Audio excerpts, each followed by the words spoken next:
wide receiver room is going to absolutely explode, and we're going to have 2,000-yard receivers. They roll coverage. So, yeah, obviously, we're getting ready for the Steelers game tonight. Carolina is not playing starters, so we're obviously going to be missing out on quite a bit. And, of course, the Steelers aren't really going to start anybody of merit for the most part. And with that, let's just go over the injury report as it sits right now at about 1 p.m. Eastern Standard Time.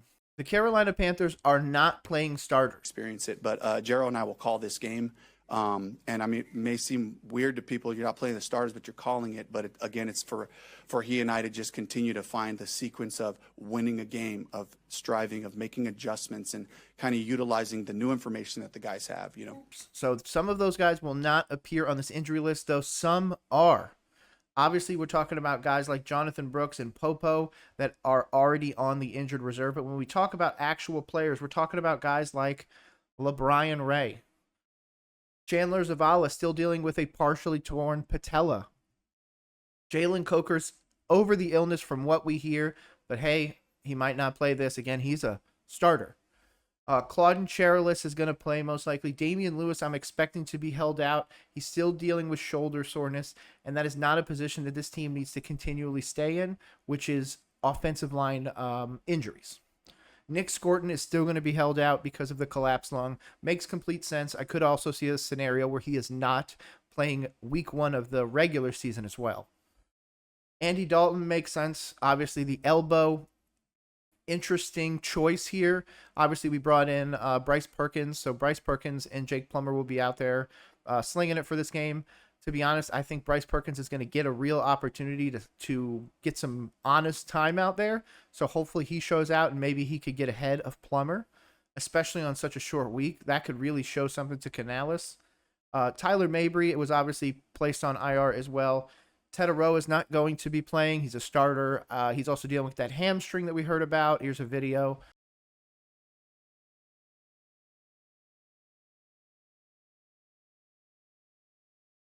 So with that as well, the final one is Tommy Tremble. Yes, he's been ruled out.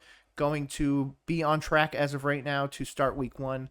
But to be honest, realistically, I don't see him starting week 1. He's a week 2 player, so week 1 is going to be probably Jatavian Sanders' option to really get some solid NFL playing time. Maybe get a few yards under his belt. Now let's move it over to the Steelers. Obviously, the Steelers have some injuries too. They're most likely not going to be playing a guy named Aaron Rodgers. I haven't heard anything about Will Howard as of late, so I really need to get into the minutia of the Steelers just to see what we're looking at, okay? Because at the end of this, I'm going to give you my prediction. Okay, so we're looking at Corey Trice, the cornerback, hamstring, so he's probably not going to play. Jacob Slade, Dean Lowry are both on IR, along with Donald Parham. Okay, Joey Porter Jr. is questionable and was a limited participant. Howard hasn't been ruled out of this game at least. Okay, so interesting. He might play. Darius Slay. Cameron McCutcheon is on IR as well. Jonnu Smith is still dealing with a knee injury and missed practice on Tuesday.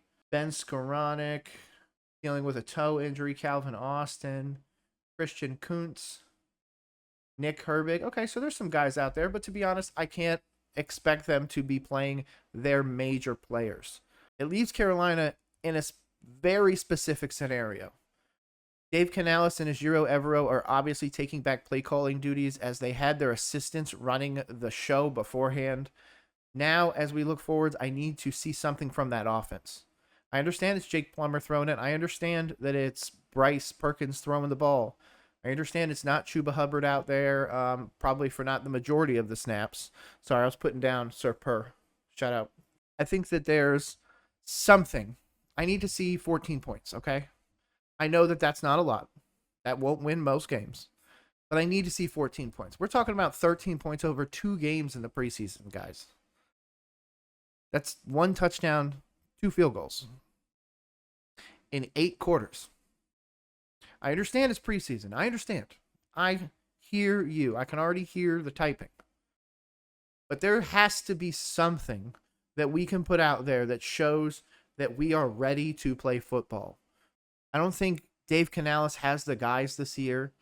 I think that the injuries to the offensive line, I mean, Damian Lewis and Robert Hunt both dealing with it. Chandler Zavala are backup.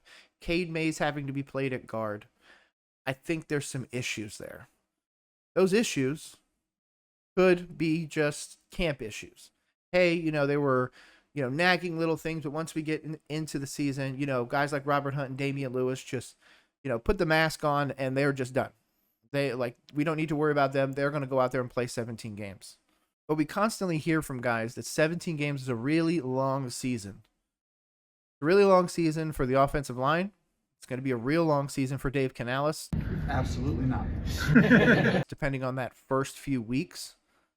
It's going to be a long season for a guy like Bryce Young, who really needs to show us something to continue his regime here in Carolina.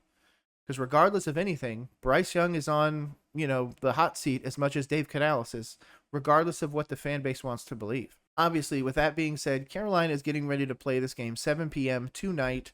Again, this video will be out at 4 p.m., so make sure you send it to everybody to get all of the information spread out there. I also want to give you some of the betting odds as well. As of right now, about 1 p.m. Eastern Standard Time, I am currently on ESPN Sportsbook.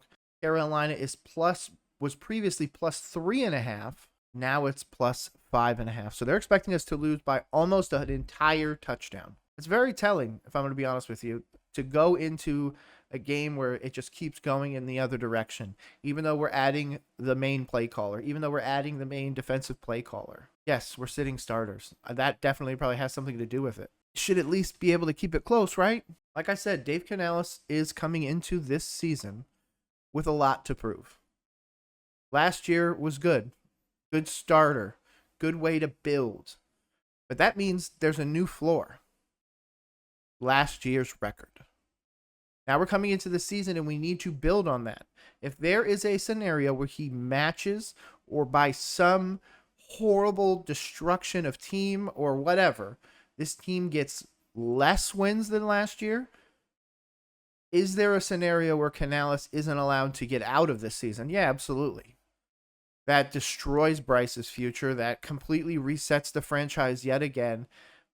But I'm hoping that's not where Tepper goes with this. I honestly am in the camp that I want Canales to get year 3. A full year 3 at that matter. We're only going into year 2 of his system, which I like. Year 2 of Brad Idzik, again, the learning OC who called the first 2 preseason games. I like Ejiro Evero, regardless of what anybody says. The previous teams just didn't have the horses, and this year we have a young defense. So, to be honest, still doesn't really have the horses yet. Of course, there's the rumored Trey Hendrickson trade from the Bengals. I personally think that he's going to end up in a different place like New England. But if Trey Hendrickson enters this fray, I think that secures 6 wins. I don't think it secures 8, 9, a wild card, nothing like that. I don't even think it really helps us compete in the division. I think the division's going to be a bit of a crapshoot this year for the Carolina Panthers, and I think the Falcons and the Bucs are really going to have their time in this division, and those are going to be the two fighting, whereas we're trying to still figure some things out. It makes it hard to be a Carolina Panthers fan, if I'm going to be honest with you. It makes it hard to come on here and be like, man, I want to make a video. Like I said, I'm making this at 1 because I don't want to come on here and just hate on the team. That's not what I want. I want to come on here and be critical of the team in a way that continually sees us grow. Of course, I'm not expecting the Carolina Panthers to actually listen. This is just me speaking into the void. My thoughts, my opinions. But at the same time, I want to be a positive guy. I want to say, the offensive line is going to hold up, but man, those injuries concern me. I want to say that the wide receiver room is going to absolutely explode and we're going to have 2,000-yard receivers. But I'm worried about the quarterback play. I'm worried about his mental health. I'm worried about all the weird things when it comes to the quarterback, things that I shouldn't have to worry about. Of course, the offensive line also adds to that stress. Same thing with the running back room. We have 2,000-plus yard running backs last year. I think there's, again, another scenario, probably going to be the same scenario, where we walk out of the season with no 1,000-yard rusher. We get Chuba Hubbard in the 900 or so, and then Rico, 6, maybe 7. We have 2 really solid running backs. Carolina's done that plenty of times, where we had no 1,000-yard receiver, no 1,000-yard rusher, and we're still winning games. So I'm not saying those are the things that we need, but if that's the case, that's a regression for Chuba. That's a regression for Rico. That's a regression for Tetaroa, if I'm going to be honest with you. I mean, I'm fully expecting him to go out there and break the rookie receptions, rookie yards, and everything for Carolina. I'm expecting him to absolutely be fed by Bryce Young as much as humanly possible. Does that benefit the team? Yeah, hopefully. He's going to catch a lot of balls in the end zone, especially in the red zone. That would be great. That's what I want. I want wins. I want a Super Bowl. I even doubled down on Bryce Young and said that if he ever won a Super Bowl for us, I would eat a literal crow on stream. I buy it offline, we'll cook it, get it all ready, and I will eat a crow on stream. That's how much I am ready to win for this team. But what I'm seeing Dave Canales say in his press breakdowns that I do every time he does a press conference, even tonight's game against the Steelers, you'll have his press breakdown that he does tonight, tomorrow. And if he does one again tomorrow, I'll do that the following day. Within 24 hours of Dave Canales speaking, you will always have a press breakdown from me right here on Roll Coverage, because that's what I like to do. The head coach gives away so much on a regular basis. He tells you the issues. In fact, the other day, he said that guys need to put up good tape in this Steelers game for the other 31 teams to look at. I think DJ's been doing a great job. So he'll be out there playing, hopefully, if we can get this hip turned around quickly. But it's opportunities for all the guys. You know, it's Carlos Boogie Basham, Thomas Incoom, another opportunity there, JJ Weaver. Certainly these are guys that, want to have those reps, want to be able to put things on film and show us what they can do, but also show the other 31 teams that they can contribute. Like, that's a ruthless head coach. That's what I want. I'm ready. But the translation to the product on the field is not what we're seeing, not what we're wanting. And with so much changing in this organization, I just need David Tepper to keep his finger away from the big red button and just let Canales figure this out. Okay? If we come into next year and we got 3 or 4 wins, hey, we might have to have a tough conversation depending on the head coaching market. But I would still prefer to give Canales that 3rd year. Let's really see the vision come together. And at that point, you make the decision, are we keeping Dave Canales? Are we keeping Bryce Young? Let him play that year out. Let's figure this out. Let's try and build through the draft as much as we can. This is going to be the draft where I want the team to go after offensive linemen. This is going to be the draft where I want people to go after safeties, the inside linebacker, any of those grimy positions that coaches hate drafting because it doesn't give them that immediate push. I feel like that is this year. And to be honest, this is a perfect segue. I teased this on Twitter. I said that I had a solution to the Icky problem in Carolina. Icky is obviously a very solid left tackle at times. There's times where he could be better, for sure. But do you not remember what a guy named Mekhi Becton did for the Eagles? What did he do? Came in as a tackle, played for a few years. Obviously, Philadelphia's got a fantastic offensive line every year. And they just decided, yeah, we don't need that. I need you to be a guard. I understand that right now you're probably going to be like, oh no, he just wants to move Icky to guard. What are we doing? You could do that. You could use him as a backup guard. But we also have Taylor Moton on the right side. Why don't we transition him to right tackle in the offseason? This way, we can pay him. Go give him $14, $15 million to be the right tackle a year. But to be honest, if we're moving him to guard or tackle, that means I still need to handle the left tackle position. And what are some of the highest rated players coming out next year? Tackles.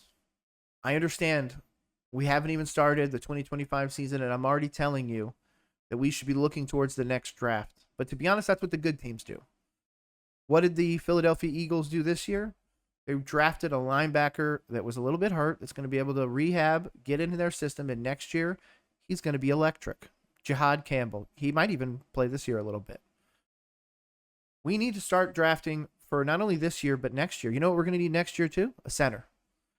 I understand that we could have gotten Jonah Monheim in the 7th this past draft. But instead, we decided to go in a different direction. We've got enough weapons now. I mean, talking about the 53, we're talking about the team possibly carrying 7 wide receivers. That's a team that has the weapons. We've got plenty of running backs. Some say we might even want to carry 4.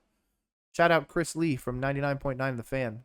He was talking with Dennis Cox and he wanted 4 running backs. I mean, this is a team that has a lot of money invested on the offensive side, a lot of just total investment on the offensive side. I'm not even going to lie. Picks. Again, where could we have gone with that 8th pick other than Nalo McMillan? Plenty of places, but I really like the potential and what we've seen so far. So I want to ask you, where do you feel like this Pittsburgh Steelers game end? I think that, to be honest, I'm probably going to take the Steelers giving 14. So that means I'm thinking the Steelers are going to win by 14 or more points. I might need to take 13.5 so this way I can snag that 14 because, they always get you with that. But I'm not sure. I'm just not sure yet. If I decide to bet, I'll make sure to put it in post edit. It'll be right here. I really appreciate your time. I cannot wait for this game. Hopefully you guys are ready for this season, and hopefully you guys are ready for a lot more.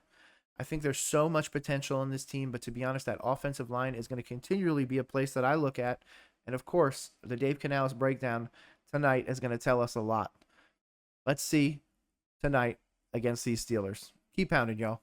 I really appreciate you making it this far. It helps out the channel, and I cannot thank you enough.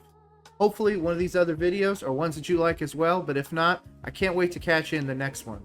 My name is Nick, and this has been Roll Coverage.